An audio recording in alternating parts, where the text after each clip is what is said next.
So, ladies and gentlemen, friends and fellow citizens, today I stand before you to speak out against one of the most insidious threats to our freedoms in modern times, the UK government's push for a mandatory digital ID system, cynically called the Brit Card.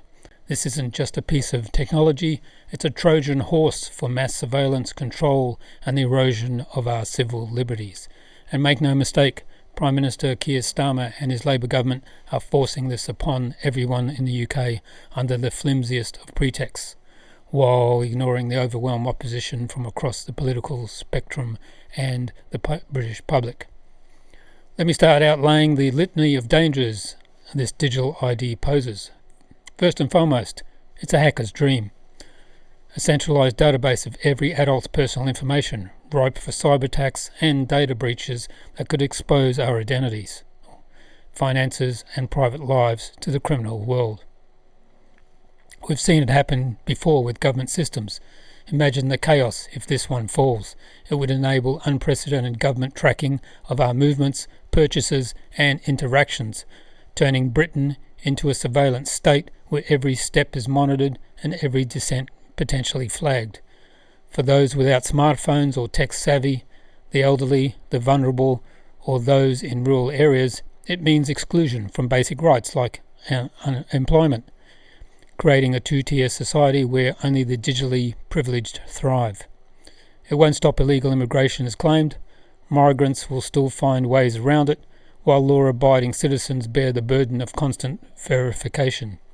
Privacy, gone. Freedom, diminished.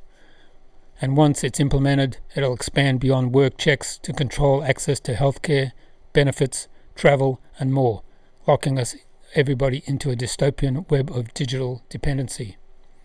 Starmer and his ministers peddle weak, hollow excuses for why this is supposedly a good idea. They claim it's about securing our borders and tackling illegal immigration, insisting it will make the system fair and provide an enormous opportunity for the UK. But these are nothing more than smokescreens. How does burdening every British adult with a mandatory ID stop small boats crossing the channel? It doesn't. It just punishes the innocent while doing zilch for the root causes. Starmer says it's to ensure controlled migration and listen to the working people worried about illegal immigration. But this is the same government that's failed to deliver on promises, resorting to authoritarian measures instead of real solutions like better enforcement or international agreements. Their justifications ring empty, especially when experts and critics alike point out that it will inflate bureaucracy, cost billions and achieve little beyond empowering the state over the individual. And who stands against this Orwellian scheme? Virtually everyone outside Starmer's inner circle. All major opposition parties have voiced fierce resistance. The Conservatives, led by Kemi Badenoch, call it ineffective against immigration and a tool to control citizen. Reform UK's Nigel Farage brands it anti-British, and the Liberal Democrats under Sir Ed Davey vowed to fight it tooth and nail as unnecessary red tape. Even within Labour, MPs are rebelling, recognising the lack of mandate. It wasn't in their manifesto.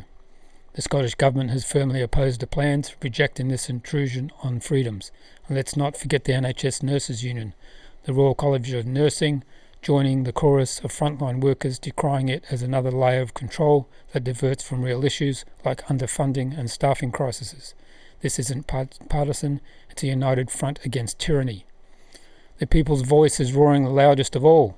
A parliamentary petition demanding the government scrap digital IDs has now surged past 2 million signatures, shattering records and forcing a debate in Parliament.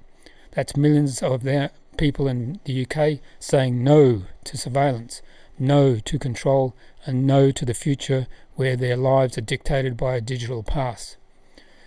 Everyone must not let this pass. Join the fight, sign the petition, contact your MP and stand up for a free Britain. Together, everyone can stop Starmer's digital dictatorship before it begins. Your liberties depend on it.